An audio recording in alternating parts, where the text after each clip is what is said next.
Hi there, my name is Katrina Khan Roberts, and I'm a self published author. I currently have 6 books, 3 that are poetry books, and 3 that are part of my Marine Minded series. The first of those is Mertrina Marine Minded, the Mini Marine Biologist Guidebook, which was followed by the activity book, and most recently, the storybook.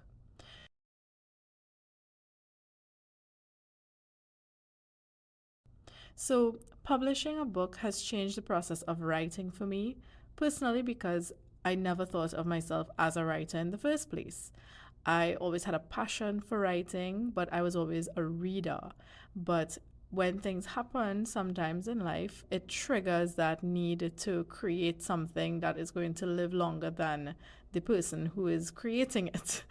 So I decided that I would fulfill a lifelong dream of mine and self publish these books as guidances to children who love the ocean and want to learn more about protecting it.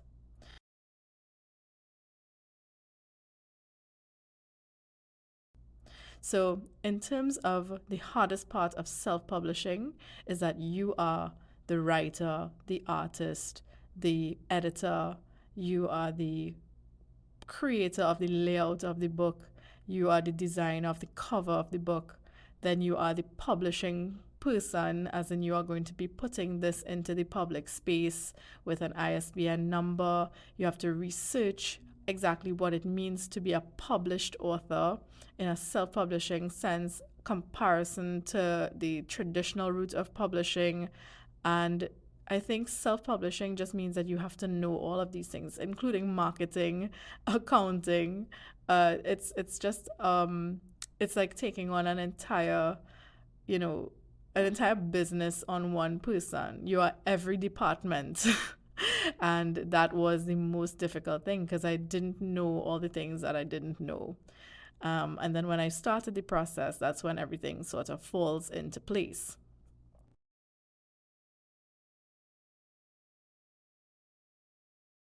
Now, in the time frame that I took to write and publish one of these books, honestly, my poetry books, I've been writing little scribbles before I go to sleep at night since I was about 8 years old.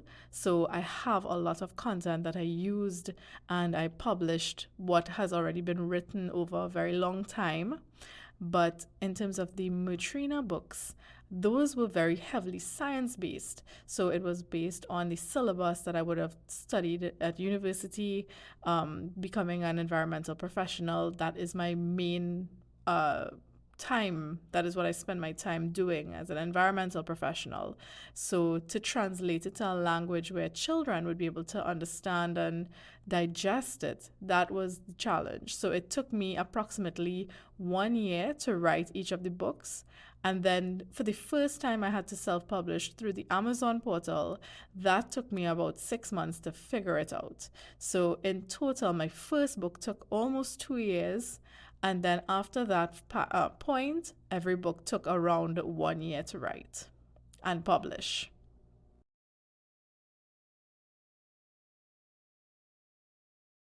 I think that a lot of the times, especially local in inverted commas authors, that word local sometimes is not appreciated. So you would hear people say, well, why is my book so expensive? Because I would be the one that is purchasing my books and then I have to use it under consignment. So I'm taking out my own money to print this book, have this material, have up to the standard, have the barcode, have the ISBN number, have all of these official things that they can be put into a brick and mortar store. And then the store itself must have some sort of value to that book as well. So when you do the calculations, you're not going to be making any sort of profit when you sell these books, especially if it is you're a self-published author and you have no marketing team. You are your marketing team, and the profit margin is very small. And then you yourself have to now go out and peddle these books. You have to sell these books, and each of these books, the money that is coming back to you, is just enough to get by sometimes. And especially if you want to invest in further books to then stock into stores or you have them sold from your hands. So A lot of the times, it's that the book is too expensive and the general person would not be able to purchase the book at that price. Even though for me, I have tried to cap it at an affordable rate, I still get, the book is so thin. Why is it that it's so expensive? I'm not able to afford this. And a lot of people sometimes when I go to these other events, they're like, oh, well, thank you. And they think it's free and they're picking it up and going with it. And that is one of the, like, that hurts so much because it's like I have put so much time and effort into this reading material. And that is something. So it's always an attachment of value to your writing, to your books, to your worth. Because if you're not a known author as well, if you're not a known person in society, especially in Trinidad and Tobago, if you don't have value attached to your name, it is very difficult for people to attach of monetary value to your writing.